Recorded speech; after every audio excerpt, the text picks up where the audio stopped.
Olá, então, estamos ao vivo.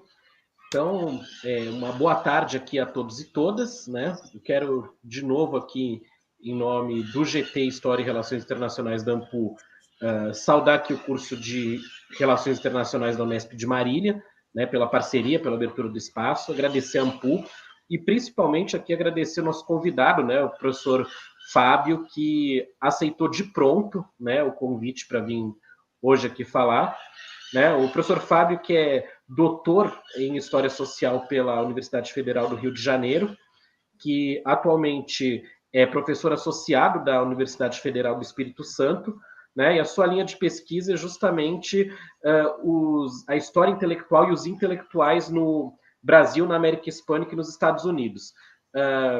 Fábio, seja muito bem-vindo. A palavra agora está com você. Ok, obrigado, Pedro.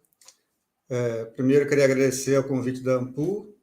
É sempre uma atividade muito importante, interessante, colocar nossos trabalhos acadêmicos na internet, divulgar para o debate público, uma coisa que tem valor acadêmico e intelectual, mas cada vez mais também tem muito valor político. E eu sou atualmente professor do Departamento de História da Universidade Federal do Espírito Santo e da área de História da América, e ali coordeno o LEP, que é o Laboratório de História Política e História Intelectual das Américas. E os comentários que eu vou fazer hoje são desenvolvimentos a partir do meu trabalho de doutorado, que eu defendi na Universidade Federal do Rio de Janeiro, sob orientação do professor Francisco Carlos Teixeira da Silva. Nesse trabalho, eu procurei colocar um conjunto de intelectuais e ensaístas latino-americanos da virada do século XIX para o XX, no caso o uruguaio José Enrique Rodó, o brasileiro Manuel de Oliveira Lima e o cubano José Martí, todos eles muito conhecidos, autores clássicos e canônicos da historiografia e do pensamento latino-americano. E eu procurei destacá-los porque eu queria confrontar autores que tinham pensado questões sobre as Américas em conjunto, sobre os confrontos ou semelhanças entre a América do Norte e a América Latina, e as relações entre essas diversas partes, e também uma reflexão sobre as relações entre a América e a Europa nessa época. E o meu foco, meu tema principal de debate, era de que cada um desses autores que eu destacava, Lima, Martí e Rodó, cada um deles tinha visões diferentes, especialmente a respeito do tema república e democracia. Os três eram republicanos, no momento que eu destaquei, que é esse finalzinho do 19, primeiros anos do 20, mas eles tinham noções diferentes de república e republicanismo, baseados, em parte, em referenciais filosóficos diferentes, de filosofia política, e, em parte, pelas especificidades de cada um desses locais. Rodó e Lima se aproximavam mais dentro de um certo campo filosófico e político comum, e José Martí pertencia, em grande parte, a uma outra linha, uma outra forma de pensar a república. E aí, nessa apresentação de hoje, então, eu quis destacar esses dois, Rodó e Lima, que se aproximam mais, têm as referências intelectuais e políticas muito próximas, inclusive as mesmas leituras, muitas vezes. Mas a minha proposta é mostrar que, embora partindo de diversas referências filosóficas em comum, eles chegam a conclusões diferentes e muitas vezes até antagônicas sobre os mais diversos pontos específicos, não só em relação aos seus respectivos países, Uruguai e Brasil, como também sobre os Estados Unidos, ou principalmente sobre os Estados Unidos. Um ponto de partida comum, ou alguns pontos de partida comuns, acabam resultando em leituras e valorizações bastante diferentes, mais otimistas ou mais pessimistas, dependendo do caso. E eu tomo como princípio de que essa geração, e esses dois autores que eu enfoco aqui, eles trabalham dentro de três contextos de maior escala que podem ser importantes para entender as suas posições e conclusões. Numa escala mais do pensamento, do período, de suas referências, eles trabalham muito com autores franceses, por exemplo, ambos citam Alexis de Tocqueville, Hippolyte Taine, e Ernest Renan, e britânicos, por exemplo, John Stuart Mill e Thomas Carlyle. Sempre lembrando aqui, acho que todos sabemos, que no século XIX, o ensaísmo, acho que em todo lugar, mas com certeza na América Latina, essa ideia das citações são feitas de forma extremamente despreocupada em relação à precisão conceitual. Tipo, cita, segundo o autor falou de acordo com aquele autor, sem nenhuma referência sobre de que obra exatamente foi, ou se aquela citação é correta. Pode até estudar uma espécie de sistema de citações da época. Então, aqui não é meu propósito fazer uma análise comparativa de autor a autor, exatamente quem leram, como foi a apropriação. Me interessa mais levantar um conjunto de questões desse corrente de pensamento como um todo e como elas resultaram em análises pontuais sobre os temas que eles trabalham. O segundo contexto importante no caso é que ambos os autores pensam muito e se preocupam muito num momento de declínio ou decadência, na linguagem deles, do mundo católico como um todo e mais especialmente do mundo ibérico, cada vez mais enfraquecido diante da expansão e do fortalecimento das potências anglo-germânicas. Ambos, em alguma medida, são iberistas, no sentido de que eles trabalham pela valorização da obra colonial ibérica, de Portugal ou da Espanha, e buscam recuperar ligações dos seus países com as suas culturas metropolitanas, em oposição às políticas e projetos modernizadores do final do século XIX, que tinham muita influência norte-americana. E ambos foram marcados também por eventos, além do declínio econômico e cultural do mundo católico como um todo, também foram muito marcados por grandes derrotas militares desse período de países latino-católicos. Por exemplo, a derrota da França diante da Prússia na Guerra de 1870 e 1871, que marcou muito a Rodó, ou a derrota da Espanha durante a Guerra de Independência de Cuba frente às tropas norte-americanas, que acabaram resultando na independência cubana. Então, esses eventos catastróficos de derrota de países latinos, digamos, traumatizaram essa geração de iberistas, o que os levou a pensar como recuperar ou aonde se encontraria legitimidade e mérito na tradição latina para que ela pudesse ser reconstruída e encontrar um lugar na modernidade, a qual ela estaria perdendo diante da expansão, especialmente do Império Alemão e dos Estados Unidos.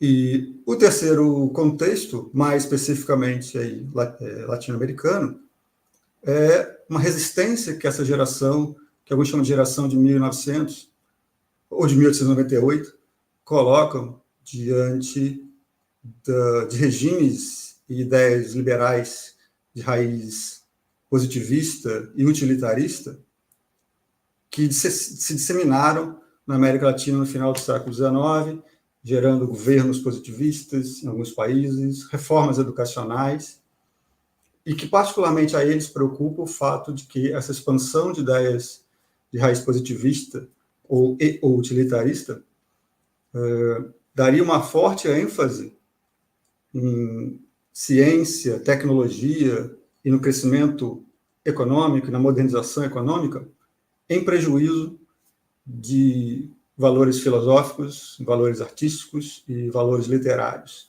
É uma geração de letrados que se vê derrotada diante da expansão de políticas e também de outros letrados que têm uma visão mais modernizadora, mais direcionada para a produção, desempenho e não para a criatividade artística, né, ou para a reflexão filosófica, inclusive até resultando num declínio do próprio papel dos letrados no universo político.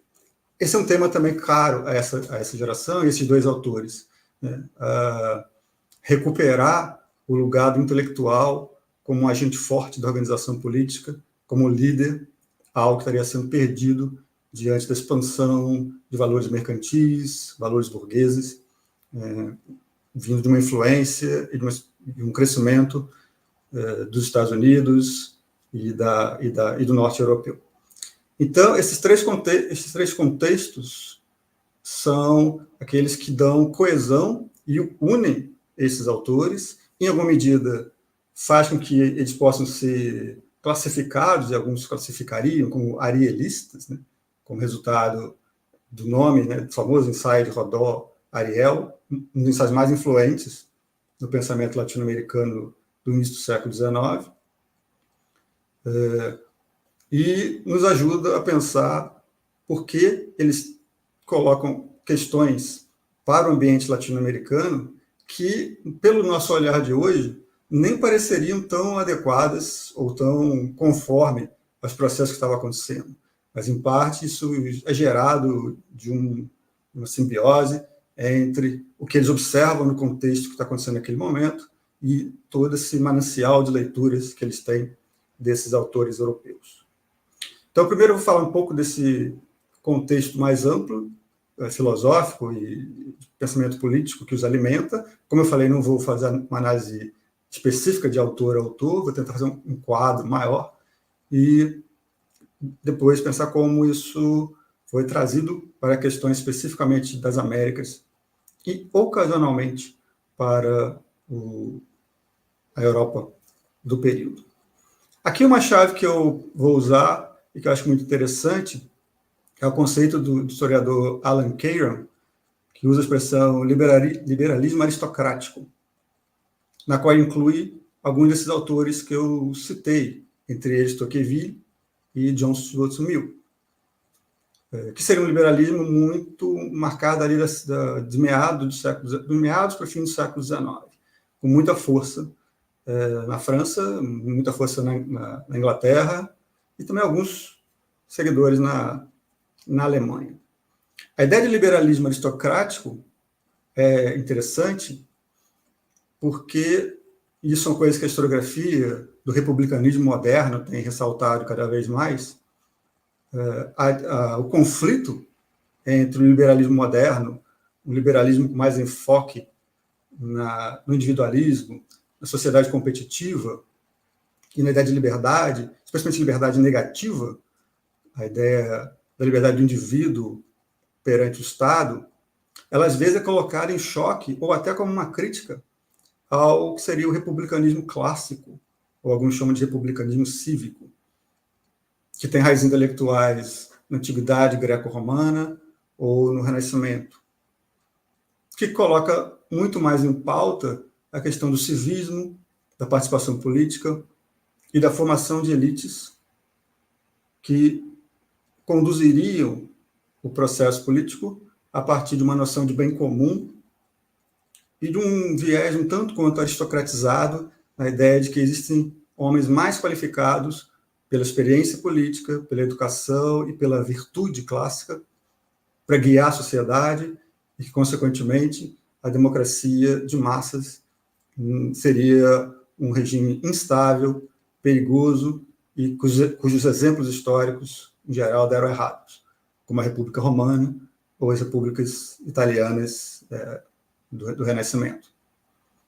Então, essa ideia de um foco maior na liberdade privada e na sociedade competitiva e mercantil, em oposição a uma sociedade mais politizada, mais concentrada no espaço público e na ação cívica, que seria o liberalismo individualista de um lado e o humanismo cívico, o republicanismo cívico de outro, esse antagonismo, que às vezes se verifica em certos autores, não se aplica a todos os casos. Na verdade, o próprio liberalismo era uma corrente de pensamento em formação, nesse momento aí do século XVIII para XIX, E as fronteiras entre o liberalismo moderno e o republicanismo clássico não eram tão claras ou definidas como passaram a ser pensadas, especialmente no século XX. Inclusive até na própria tradição norte-americana, onde com frequência se pensa os Estados Unidos como um país por excelência do liberalismo moderno, individualista. Na verdade, os chamados, né, pais da pátria, Thomas Jefferson, Alexander Hamilton, pensavam uma fronteira, um espaço de cruzamento entre a liberdade individual de um lado e o civismo e o bem comum de outro, e procuravam criar uma fórmula que permitisse a coexistência e a alimentação mútua dessas duas reflexões. Se tiveram sucesso, se essa tentativa de diálogo gerou uma teoria política coerente e eficaz, isso é um assunto de debate longo, talvez até infinito, que a gente não vai entrar aqui, mas ela ainda define muito do que se pensa sobre política dentro do universo liberal do século XIX. Em alguma medida, então, o que esses autores procuram pensar é em que medida se pode aprender com a tradição do republicanismo cívico clássico e trazê-lo para a modernidade, não com uma tentativa de restaurá-lo. Essa linha aqui que estamos chamando de liberalismo aristocrático não é uma forma de pensamento nostálgica em relação ao passado clássico, não é uma tentativa de reconstruir uma Atenas do século XIX. Ao contrário, ela também é fruto de diversas ideias vindas do iluminismo do século XVIII e, em parte, também do liberalismo moderno, porque quer trazer essa ideia de civismo e participação sem que isso implique numa ameaça à liberdade individual e à diversidade, porque liberdade e diversidade são os grandes temas, os grandes valores que os liberais aristocráticos defendem como o seu ponto de partida principal. Então, em certa medida, o desafio intelectual que eles propunham era como criar um sistema que acredita na ideia de progresso, acredita no melhoramento e na perfectibilidade do ser humano, como seria possível, a partir dessa crença no progresso, expandir o campo da participação política, sem que isso seja feito através dos processos da democracia de massas modernas, especialmente do sufrágio universal. Eles acreditavam no valor do sufrágio, na ideia de eleições, mas desconfiavam, como republicanos clássicos desconfiariam, de que a entrada abrupta das massas na esfera pública, no universo da política e do poder, poderia trazer sérios desgastes ao próprio gerenciamento do bem comum por causa da desqualificação política, da falta de experiência e da falta de educação, inclusive educação literária e filosófica.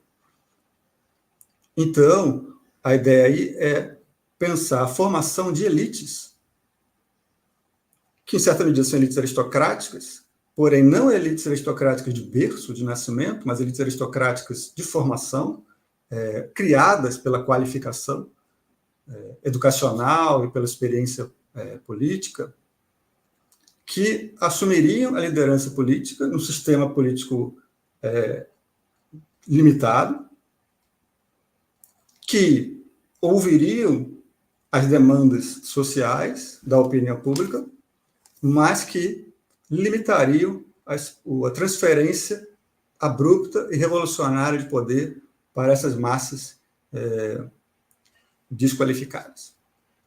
Então,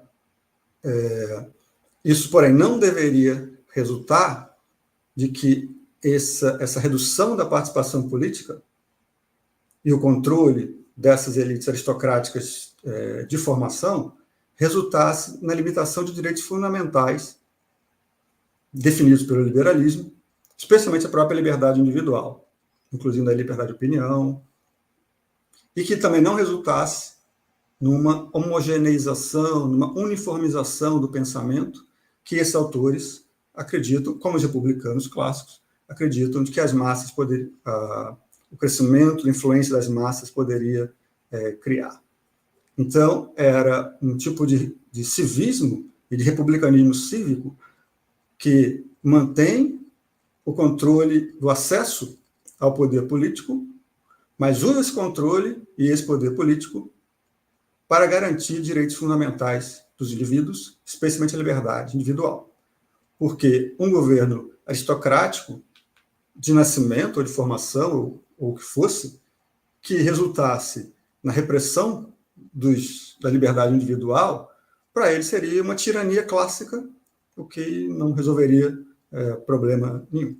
Então, eles são liberais do ponto de vista de direitos fundamentais, porém liberais não democráticos. Pelo menos não democráticos no seu próprio momento.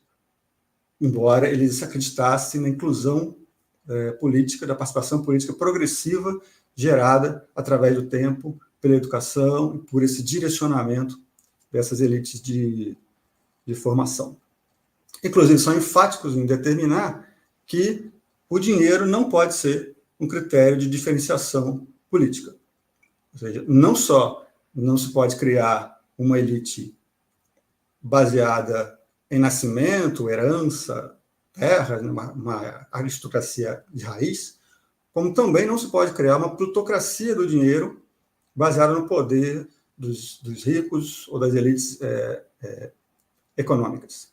Porque a virtude dessas elites, novamente pensando como republicanos, só seria conquistada através do civismo, da sua dedicação ao bem público e através de uma formação que para eles é muito fundamental que seja uma formação clássica também, ou seja, através da leitura dos clássicos gregos, das grandes obras-primas da literatura, ou seja, basicamente levar os intelectuais ao poder. Não necessariamente o intelectual acadêmico, mas o homem de saber, o homem de formação. E esse homem de saber, essa ideia de uma aristocracia de qualificação, entraria em choque com a sociedade moderna a qual eles observam, que na visão deles seria uma sociedade regida exatamente pelo dinheiro, uma sociedade moderna mercantil, individualista, competitiva. E esse é um aspecto interessante, porque numa certa leitura mais simplista, o liberalismo ele é apresentado como a ideologia da ascensão da classe burguesa e do capitalismo.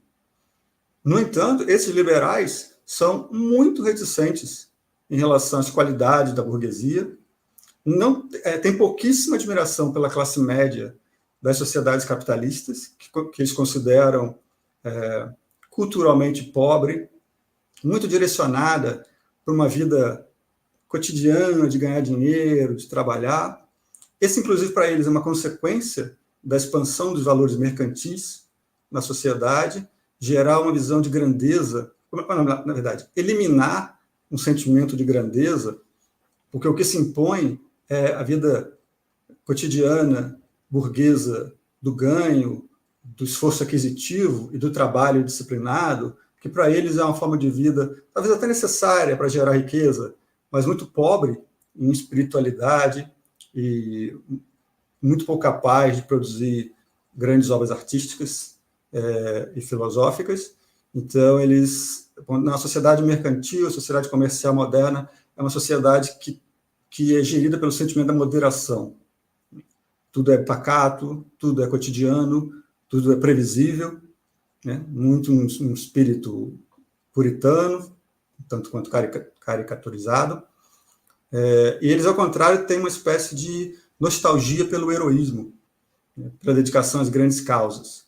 Mas não o heroísmo aristocrático clássico, do guerreiro, do combatente, mas o heroísmo dos homens que lideram e que levam grandes ideais, movidos pela sua sabedoria, pelos seus valores clássicos, pela sua virtude, e os seus ideais seriam referência educadora para a sociedade. E só assim, uma democracia constituída progressivamente através do tempo poderia gerar uma república bem governada, regida a partir da ideia do bem comum.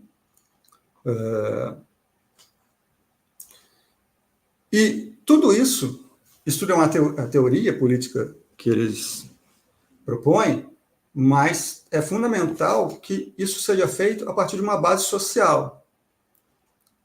Um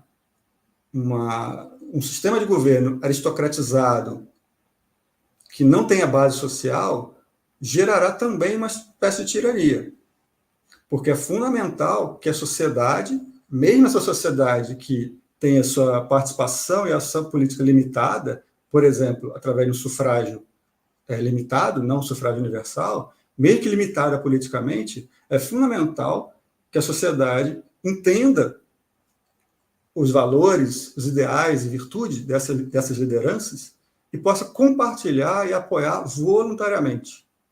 Então, o exercício do poder aí é feito muito mais através de uma educação política de cima para baixo, de uma pedagogia política de inspiração clássica, do que através do poder. Uma sociedade do poder político ou da repressão. Uma sociedade em que a base social não compreende e não está articulada com os ideais que essa elite ensina e transmite, acabará gerando alguma forma de autoritarismo.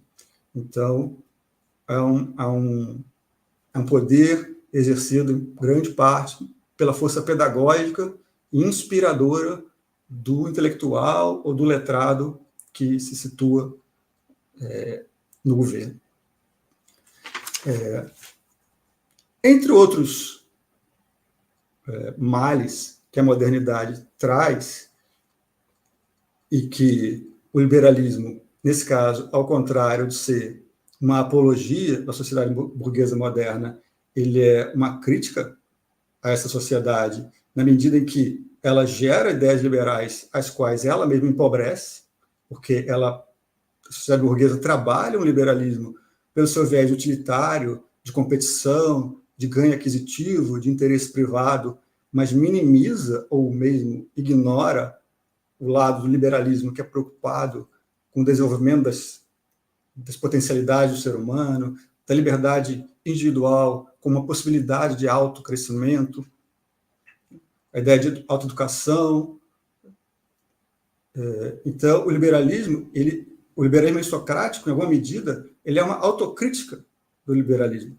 É o liberalismo que se apropria de valores que, em princípio, seriam até antiliberais, do republicanismo clássico, e procura usá-los como instrumento de autocrítica para avaliar até que ponto a sociedade burguesa está realmente sendo liberal, no sentido mais amplo do tema,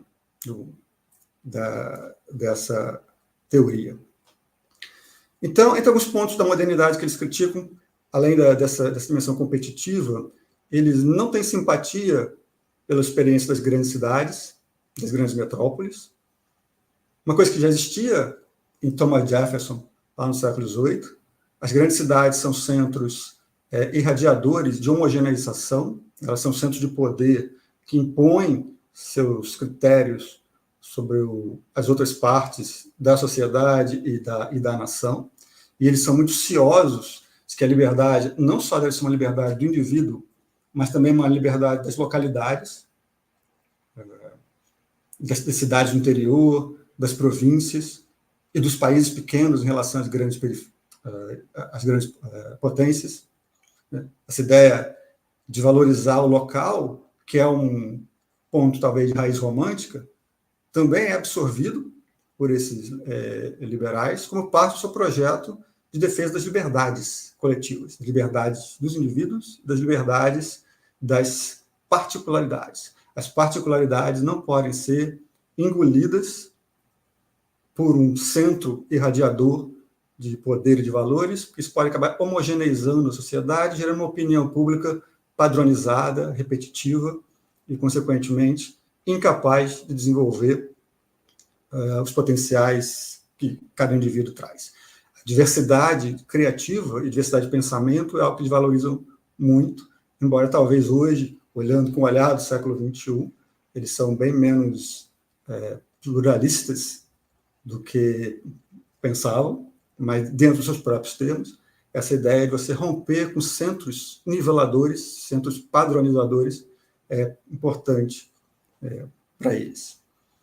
Para garantir a liberdade individual, é fundamental que haja também a liberdade econômica.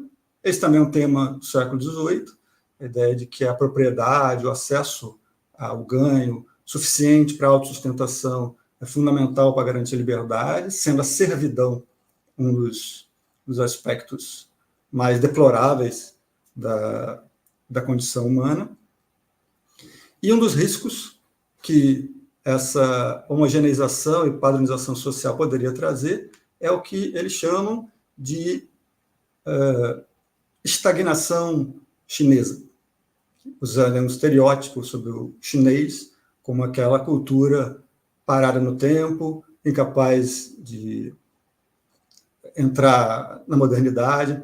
Fica-se pensando, se eles pudessem ver a China do século XXI, talvez eles repensassem bastante esses conceitos, mas no século XIX esse era um estereótipo bem difundido no Ocidente, a ideia do império que nunca muda, e do chinês como a sociedade chinesa como uma sociedade carente de individualidade, de liberdade individual e submissa ao poder do Estado. E eles temiam e denunciavam de que uma sociedade mercantil demasiadamente moderada, previsível, dedicada apenas ao ganho material e aquisitivo, acabaria gerando uma espécie de estagnação chinesa ocidental, que inclusive seria uma ameaça à própria democracia do futuro, criaria massas, agora não mais rebeldes, mas massas passivas, incapazes de ação.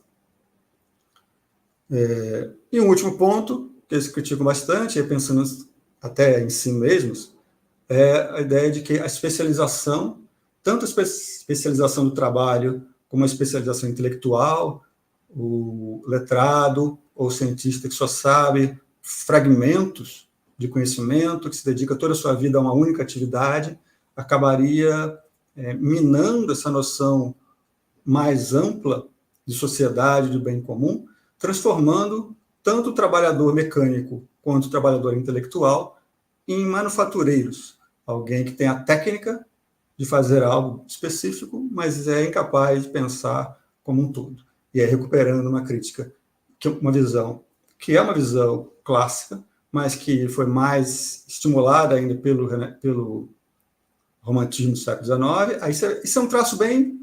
embora eu estou falando aqui de autores europeus, uma das razões de que essas ideias fizeram certo sucesso na América Latina, nesse período, é que elas são muito uma montagem de referências, né? Você pega a ideia de diversos períodos, diversos campos, e tenta fazer um sincretismo que é muito característico ali do ensaísmo latino-americano.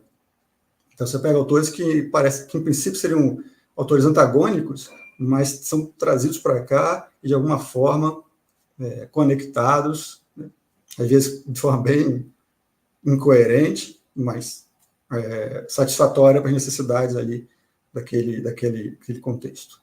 Então, recuperar essa visão integral, do homem integral, e especialmente do intelectual integral, aquele que é capaz de pensar todas as dimensões de saber, e daí tirar um projeto de sociedade, também é algo que motiva muito esses autores.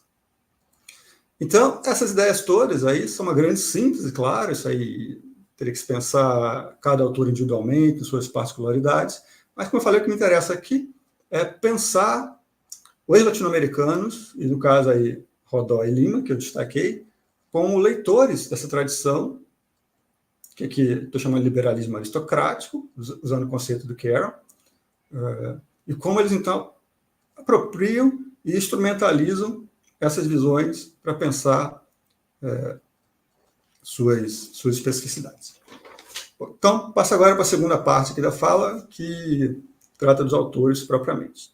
Nenhum dos dois, nem Rodó, nem Lima, são autores desconhecidos, né? Rodó, especialmente o livro Ariel, livro que ele publicou em 1900, é um ensaio que teve vastíssima influência no pensamento latino-americano, especialmente na primeira metade do século XX, só começa a perder força depois da Segunda Guerra Mundial. Muitos autores inclusive se autodefiniam como arielistas, autores da Argentina, autores do Peru, do México. Não me lembro agora se algum autor brasileiro se autodefiniu como arielista, mas não seria difícil encontrar alguma semelhança de ideias por aqui. Algo disso, por exemplo, em Joaquim Nabuco, né, além do próprio Lima, entre outros. E o próprio Oliveira Lima é um dos historiadores brasileiros mais importantes ali da virada do século XIX para o XX, autor de vários clássicos da historiografia do Império. Embora aqui eu vou tratá-lo especialmente nos seus textos de viagem e nos seus ensaios, embora ali eles também façam alguns comentários históricos. Interessa pensar aqui as observações que eles fazem a respeito de todo esse vasto campo que eu coloquei aí, desse mundo de crise da civilização latina e de ascensão das potências anglo-germânicas, e o que isso implica para o lugar da América Latina em todo esse contexto. Oliveira Lima foi um viajante a vida toda, né, como diplomata, e foi representante da diplomacia brasileira em diversos países, Venezuela, Peru, Bélgica, Japão, além de ter viajado por outros, tendo escrito cartas, crônicas e textos sobre todos os lugares. Tem um livro específico de textos sobre os Estados Unidos, que é o que eu vou enfocar mais aqui. Também tem um livro de reportagem sobre a Argentina.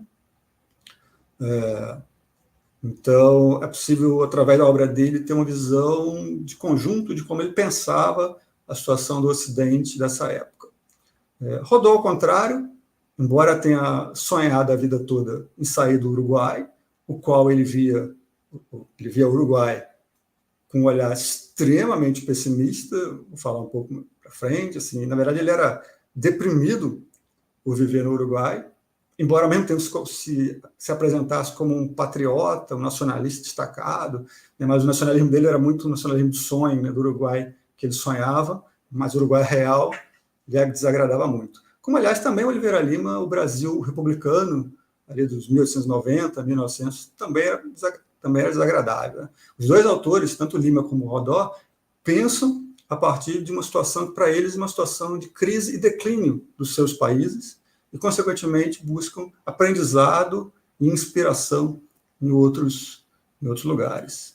Rodó viveu a vida toda sonhando viajar, viajou só uma vez no final da vida, passando por Portugal, Espanha e Itália, onde deixou uma série de crônicas. Mas mesmo que ele não tenha uma obra de viagens e comentários vasta como a de Lima, todas essas leituras desses autores que ele fez e os seus ensaios também sempre apontam muito para reflexões sobre situações norte-americanas e europeias. Então, no caso de Rodó,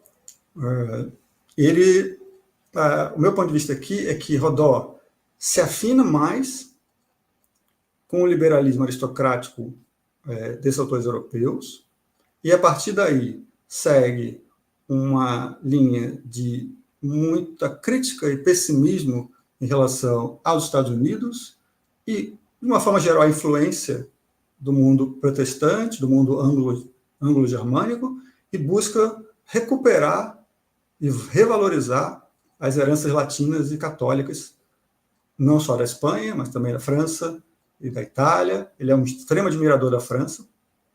Então, ele se coloca numa visão um pouco mais previsível, digamos assim, do que um liberal aristocrático latino-americano pensaria. Oliveira Lima, diferentemente, vai seguir um caminho um tanto quanto original, não sei se totalmente bem sucedido, que é pensar que os Estados Unidos, do momento em que ele vê, ele está escrevendo aí nos anos 1890 e 1900, 1890 até 1910, décadas, ele não vê incompatibilidade entre os Estados Unidos dessa época, dessa virada do século, com certas tradições europeias, inclusive com certas tradições ibéricas.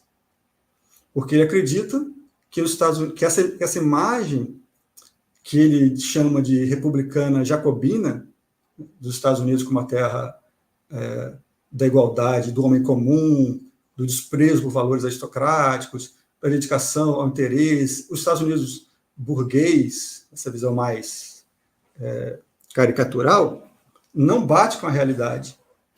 E que, na verdade, é preciso reentender a experiência norte-americana e ver que, pelo menos em aspectos fundamentais, ela não é tão incoerente com as experiências ibéricas. Então, enquanto Rodó é um iberista profundamente crítico ao norte-americanismo, Lima é um iberista que acha que os Estados Unidos têm coisas a ensinar para um iberista, que não é algo assim tão fora de questão. Como, na verdade, ele também não vê uma absoluto confronto entre as civilizações puritanas do norte com a civilização latina. Mas ele compartilha a ideia, sim, de que a civilização latina está em declínio e perdendo força, e que, por isso, é fundamental aprender com as áreas emergentes. Essa é a leitura que eu faço aqui, que eu vou procurar apontar aqui alguns pontos que a sustenta. Então, em Rodó, primeiro Rodó, a gente vê um liberalismo bastante clássico, um republicanismo bastante clássico. Ele acredita que a grandeza material não é o que define a qualidade nem das elites, nem de uma civilização, que, na verdade, grandeza material nem é um qualificador suficiente para considerar uma sociedade como civilizada, e que, na verdade, uma civilização bem-sucedida é principalmente uma civilização capaz de produzir ideais expressos através do bom gosto literário e da reflexão filosófica. Nisso aí, já começa a pensar, já começa a se construir o olhar crítico que ele tem em relação aos Estados Unidos. E ele vê essa carência de grandeza espiritual, de grandeza filosófica, inclusive do heroísmo, que eu citei antes, nos Estados Unidos, desde a sua raiz, que é a Revolução Americana. E aí vai ser interessante confrontar Rodó e Lima a respeito do que, como eles estão pensando, né? Como liberais aristocráticos, eles estão pensando a formação de uma elite virtuosa, uma elite pedagógica, uma elite capaz de comandar o processo progressivo de democratização, mas bem lento e cuidadoso. Eles sempre têm um olhar muito direcionado para quem seriam os líderes que cada sociedade produziu. E é interessante ver que eles discordam a respeito de heróis especificamente. Rodó não tem uma opinião nem pouco agradável sobre os grandes nomes ali da Revolução Americana, do século XVIII, da Revolução Norte-Americana. Para ele, por exemplo, Benjamin Franklin é um exemplo característico de uma visão utilitária, pragmática, né? Franklin, aquela figura que, né, diz uma certa mitologia, recusava os valores aristocráticos da corte francesa, que visitou Versalhes vestido com um sapato de madeira, toda uma mitologia em torno daquele Quaker norte-americano, que é um homem da selva, um homem que defende a autodisciplina, a produtividade, né? Tinha um diário que ele controlava diariamente o que ele produzia, se aquele dia foi produtivo, ou se ele gastou tempo em coisas que não eram produtivas. Isso tudo uma certa caricaturização ou simplificação da ideia de Franklin, mas baseado nessa imagem, Rodó acredita que Franklin é seu modelo da falta de grandeza, da falta de inspiração, porque é uma vida dedicada à busca de objetivos comezinhos, cotidianos, práticos, digamos assim. Rodó tem uma particular má vontade com a ideia de uma cultura muito direcionada para o pragmático. Quando ele pensa essa ideia de valores literários, espirituais, filosóficos, ele sempre está pensando como um espaço do ócio criativo, da ideia do pensamento desinteressado.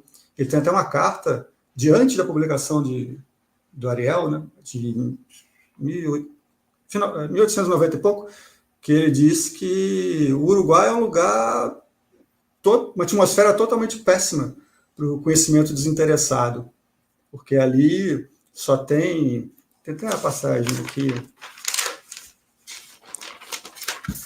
que ali só tem grupinhos de politiqueiros, né? O Rodó foi deputado durante um tempo, mas saiu tão desanimado da vida política que diz que se ele fosse escrever um testamento sobre a vida política dele, ele diria que foi o Don Quixote que saiu da política, né? Porque ele entrou lá com esse intelectual desinteressado, que ele se considerava, né? E viu que a política era uma miséria. Ele fala, Montevidéu é metade um clube de fofocas políticas e metade uma fábrica de negociantes. E nunca foi diferente. Meio século atrás, sequer havia vida intelectual. Em alguma medida, esse mundinho provinciano dedicado ao comércio, à vida burguesa, é um pouco o tipo de vida que Rodó acredita que se desenvolveria a partir da inspiração de Benjamin Franklin. E ele se sente muito amargurado em viver nesse ambiente. Numa outra carta, ele fala, sem meus livros, sem minhas admirações, sem a minha mania de borrar papel, e minha ilusão de que escrevendo eu faço algo de importante, eu veria tudo cinza e aborrecido. Tipo, um mal-estar do letrado que parece não ter companhia, de não ter com quem trocar ideias e valorizar as obras e a arte que ele tanto valoriza e que ele não vê nem no mundo burguês, nem no mundo político local. George Washington, outro grande clássico, outro nome marcante da Revolução Norte-Americana, também Rodó não tem nenhuma admiração. Ele diz... havia no século XIX muitas biografias de Washington, né? Toda a construção do mito do líder da independência, do herói nacional. E havia muito enfoque nessas biografias destinadas ao grande público, né? Biografias populares, na ideia de que o Washington era uma espécie de líder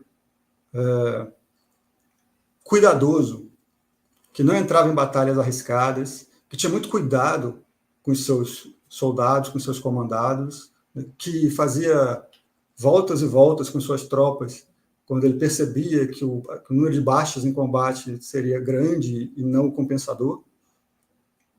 E, inclusive, há uma lenda de que ele teria morrido porque insistiu, mesmo depois de ser presidente, ele insistiu em trabalhar no inverno, né, na neve, pegou uma gripe e morreu. Então, esse Washington comum, né, o Washington que se criou por essa mitologia nacionalista, era digamos assim, um herói antinapoleônico. Enquanto Napoleão é aquele, vamos dizer, psicopata movido por forças incontroláveis, que tem um desejo de conquista incontível e que joga seus soldados para morrer na Rússia, Washington seria o líder prudencialista, o líder republicano clássico, que pensa no bem comum, mesmo na situação de guerra extrema.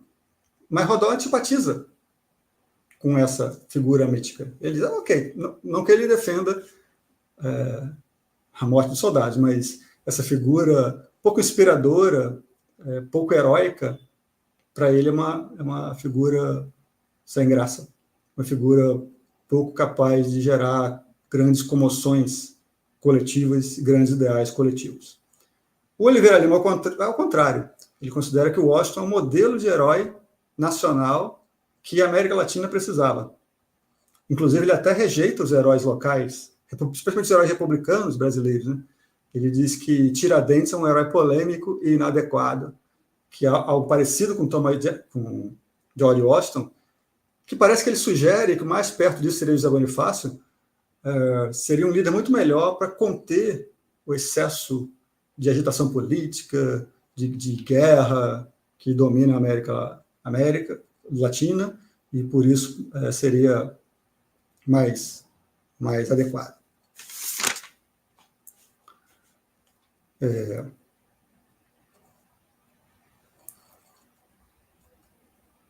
Toda essa noção de liderança que eles dois, mas mais Carlyle, aprendem muito mais Rodó, aprendem muito de Thomas Carlyle, tem a ver com essa ideia do herói como gênio, né?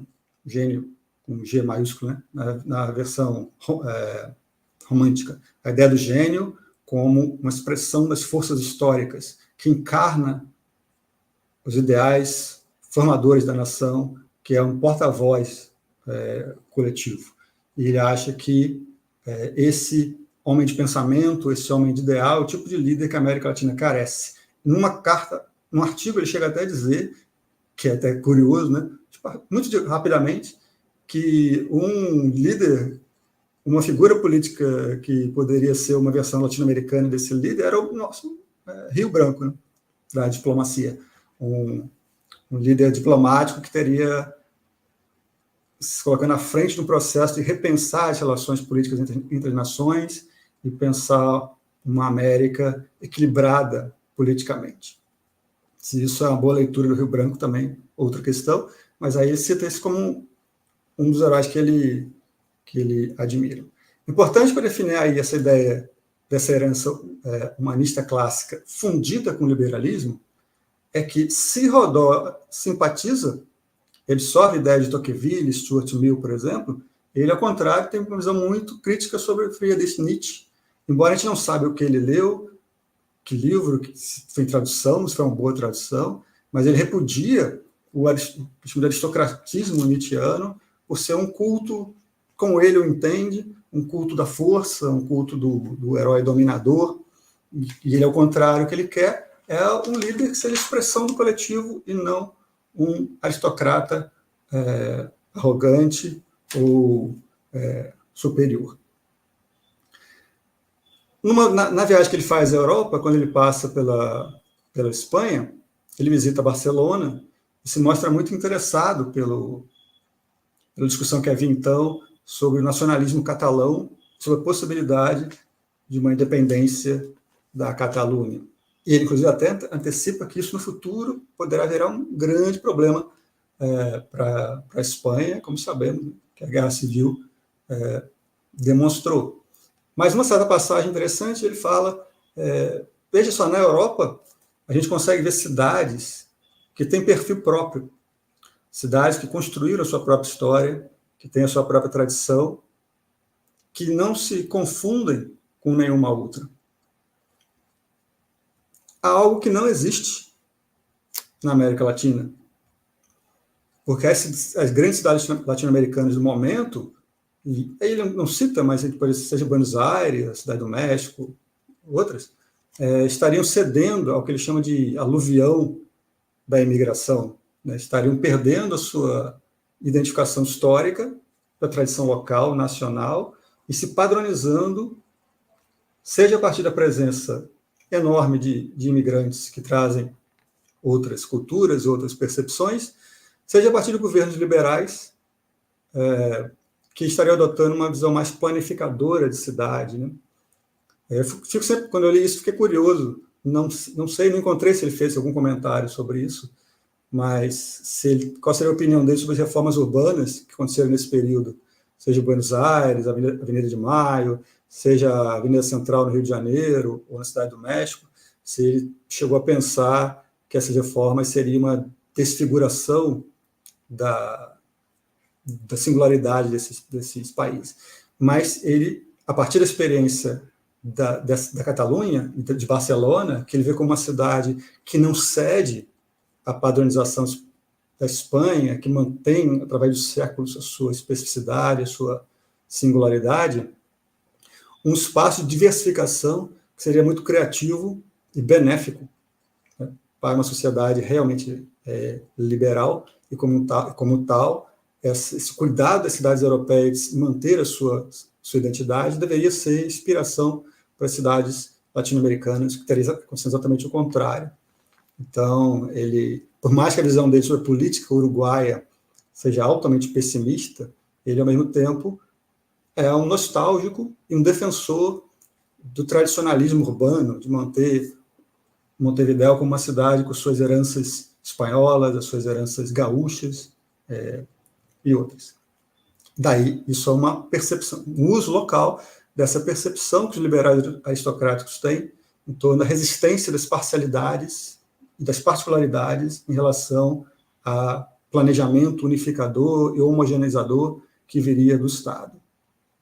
Claro que a gente poderia pensar que na América Latina os estados, muitos desses estados mal conseguiam manter o controle sobre seus territórios, a unidade territorial, quanto mais serem ameaças de padronização cultural, mas ele observava os planos, os projetos de positivistas, que pensavam exatamente isso, né? Redefinir essas sociedades, inclusive até rompendo com as raízes espanholas, para construir sociedades modernas, inspiradas nas capitais europeias ou nas cidades norte-americanas. Daí ele valoriza muito a importância do ensino de história.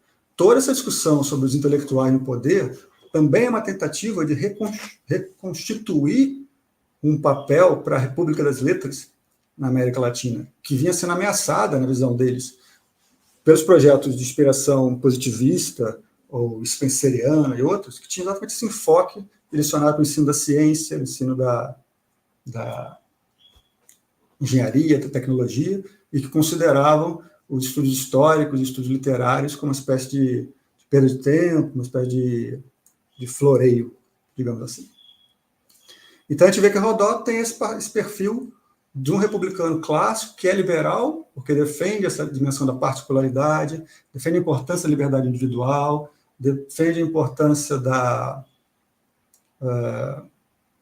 do estímulo à diversidade como uma forma de criar sociedades mais robustas e de um ideal heróico, mas desde que tudo isso não seja construído a partir de uma espécie de tirania republicana, que isso não seja imposto com um processo de cima para baixo.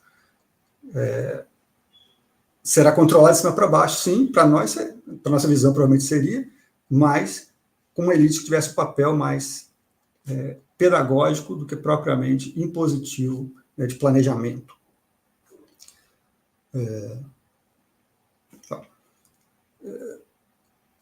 Oliveira Lima, ao contrário, ele escreve seu livro sobre os Estados Unidos em 1896, são artigos publicados na imprensa de São Paulo, depois reunidos em livro, e depois ele fez uma segunda viagem aos Estados Unidos, nos anos 1910, e algumas viagens pela Europa. E a percepção de Lima sobre todos esses temas é diferente em muitos pontos, embora a matriz seja muito próxima.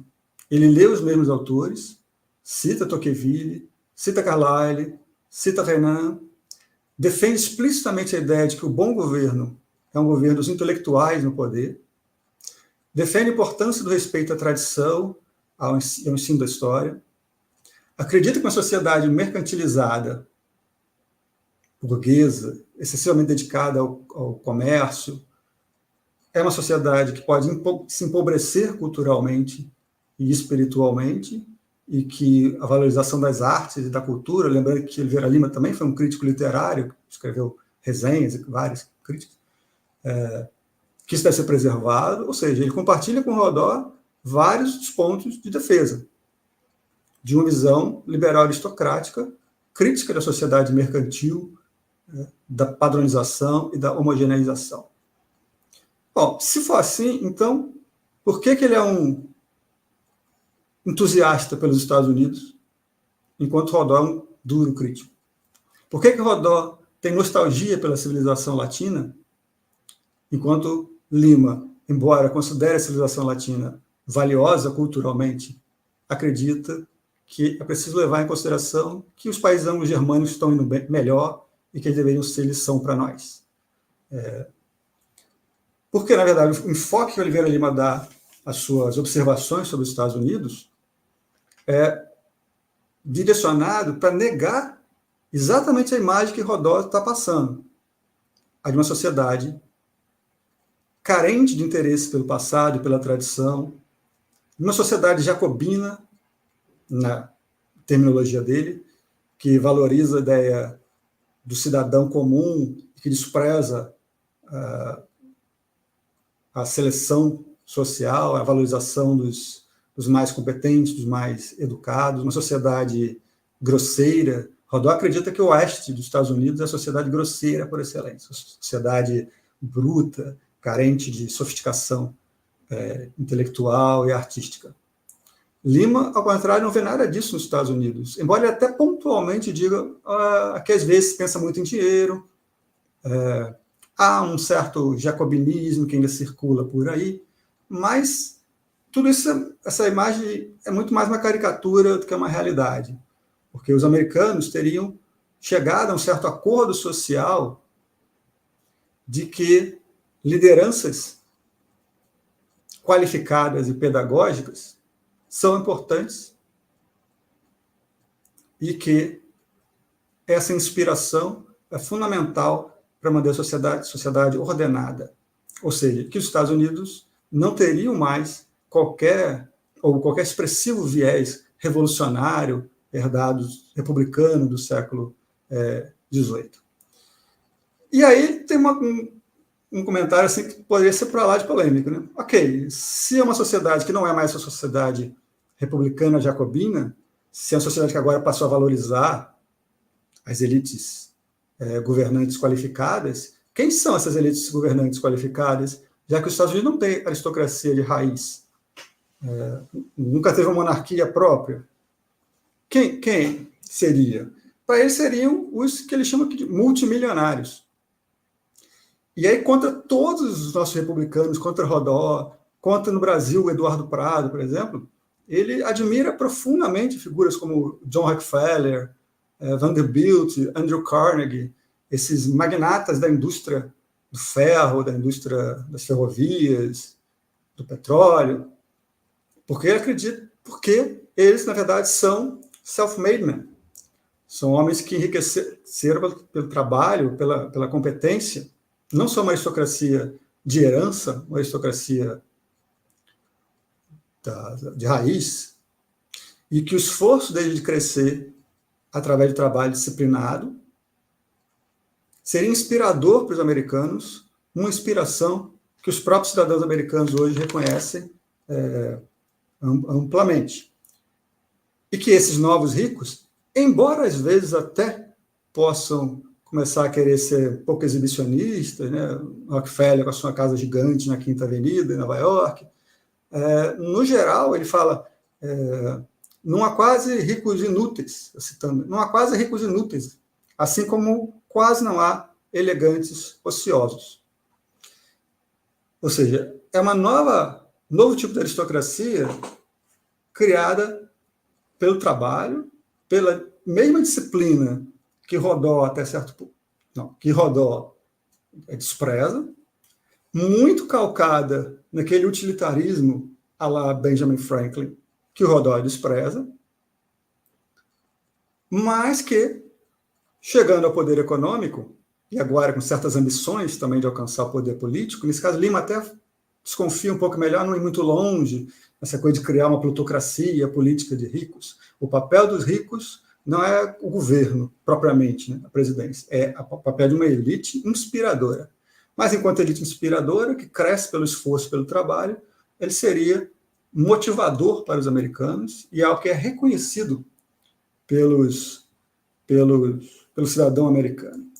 Ele até diz, essa visão jacobina dos Estados Unidos, que é construída em cima de algumas historinhas e mitos, né, ele fala, essa história que Thomas Jefferson foi tomar posse como presidente e ele chegou lá sozinho, um cavalozinho magro, e ele mesmo amarrou o cavalo, a corda do cavalo numa árvore lá, que é uma espécie de mito da frugalidade dos líderes americanos, da República Americana.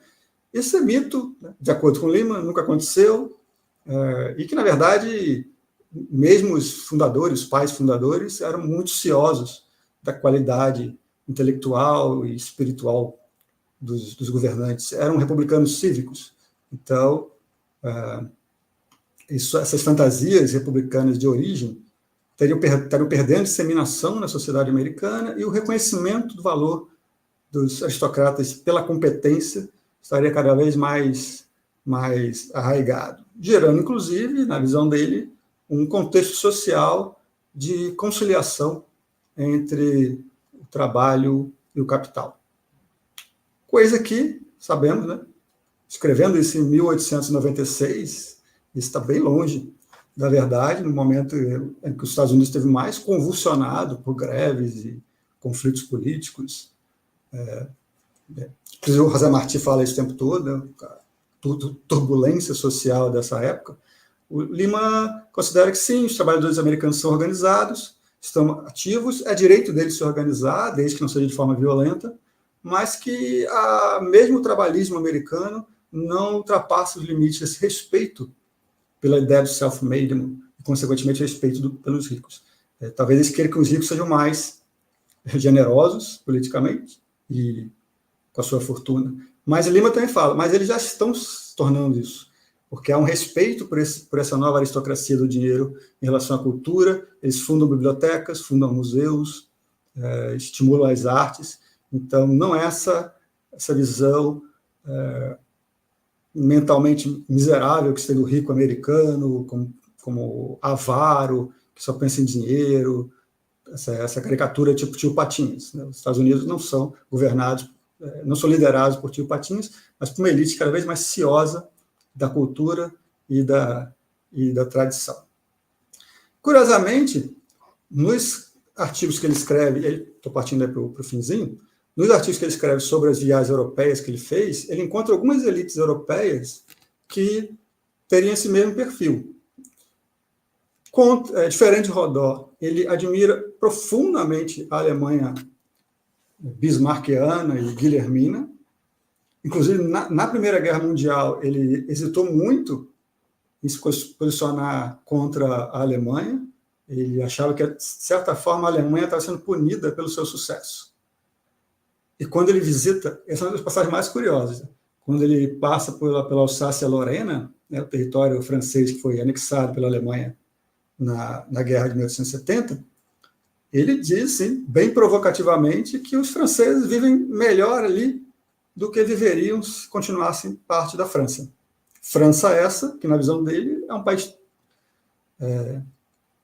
convulsionado, né, que gerou a Comuna de Paris, um país revolucionário crônico, e que a Alemanha, ao contrário, sob o comando de Bismarck, teria se tornado uma potência organizada, onde o Estado respeita as liberdades individuais até certo ponto, mas sem perder o controle político, e investe o poder político na melhoria material e na modernização do país.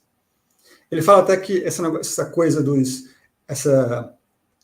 esse tema da Alsácia-Lorena, ele foi um dos temas mais usados pelos ultranacionalistas franceses do final do século XIX, né, como Maurice Barrès.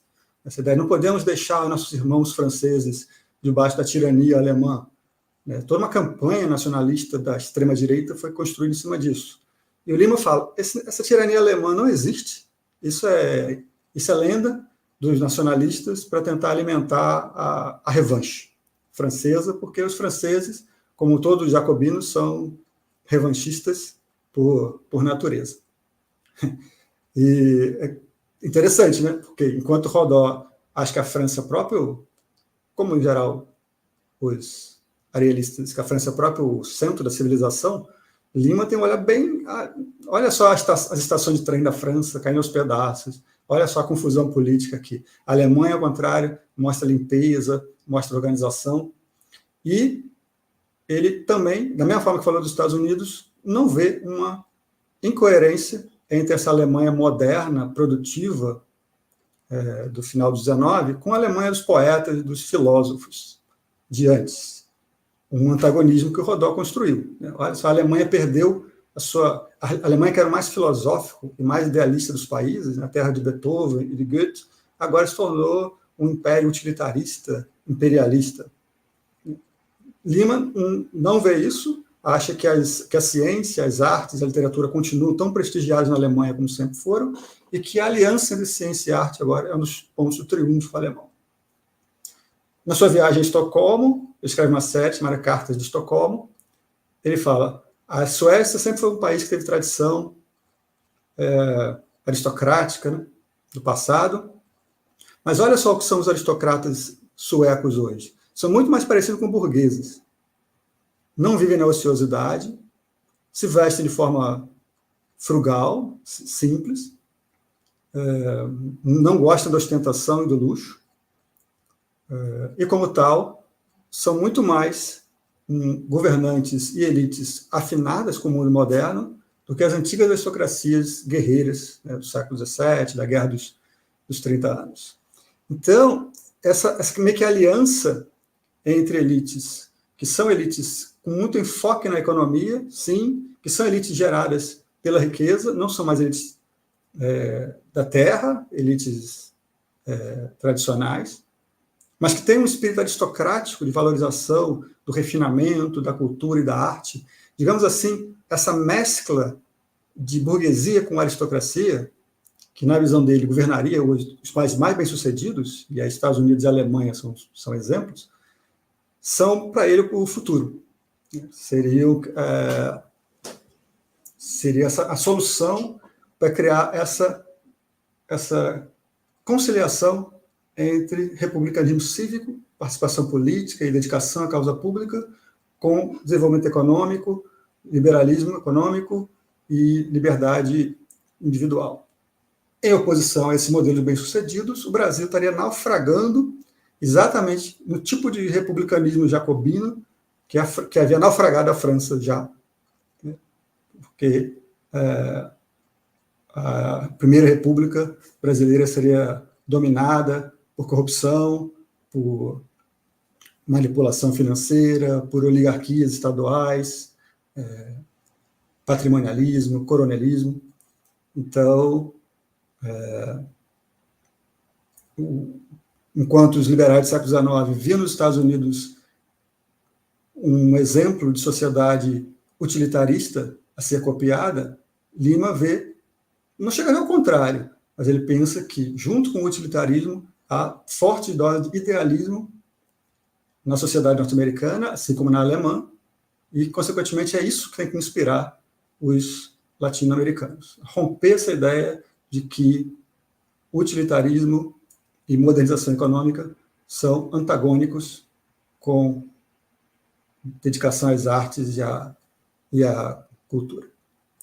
Então, para concluir, você vê que, a partir das leituras em comuns, a partir talvez de uma mesma filosofia política em comum, de heranças meio republicana clássica, meio liberal, Lima e Rodó chegam a conclusões diferentes, porque o seu olhar sobre as sociedades que eles comentam, o enfoque, as prioridades que eles colocam, acabam gerando opiniões antagônicas sobre uma série de outros pontos.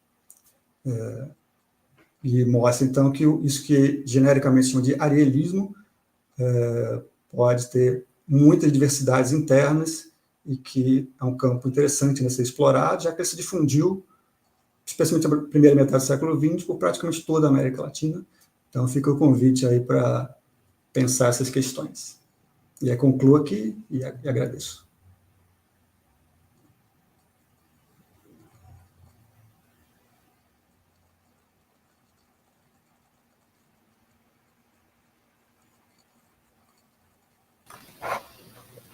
Muito obrigado, professor Fábio, agradeço a sua excelente exposição.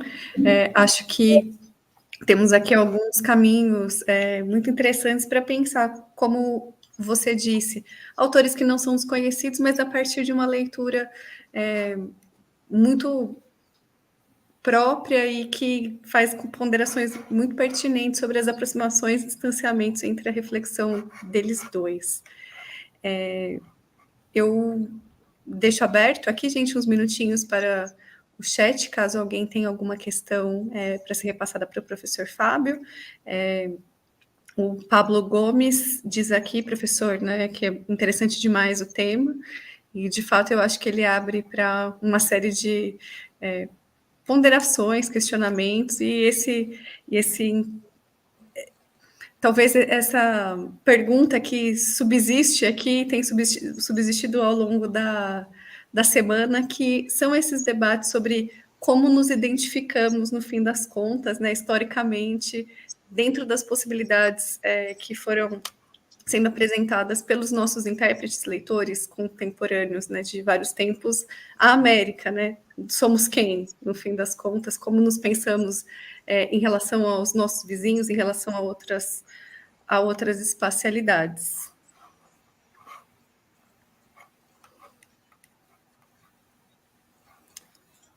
Acho que temos pessoas mais tímidas na sessão de hoje que não colocaram aqui outras questões. Eu vou, então, finalizar o nosso nosso encontro, agradecendo mais uma vez a sua disponibilidade, como o Pedro disse, uma pronta disponibilidade em contribuir com essa semana, que foi uma iniciativa do Departamento de Ciências Políticas e Econômicas da Unesp, na área de História, em parceria com a AMPO São Paulo. Nós agradecemos muitíssimo a presença de todos que estiveram conosco essa semana, assistindo, comentando, apresentando as suas reflexões. Faço também um registro especial de agradecimento ao João, que nos assessorou aqui nas transmissões ao longo de toda a semana, e reitero que essas intervenções vão ficar todas gravadas e disponíveis no canal da AMPU, então será possível que sejam revistas. Agradeço mais uma vez, então, e desejo uma ótima tarde, um ótimo final de semana para todos vocês. Obrigada, professor Fábio. Obrigado, boa tarde.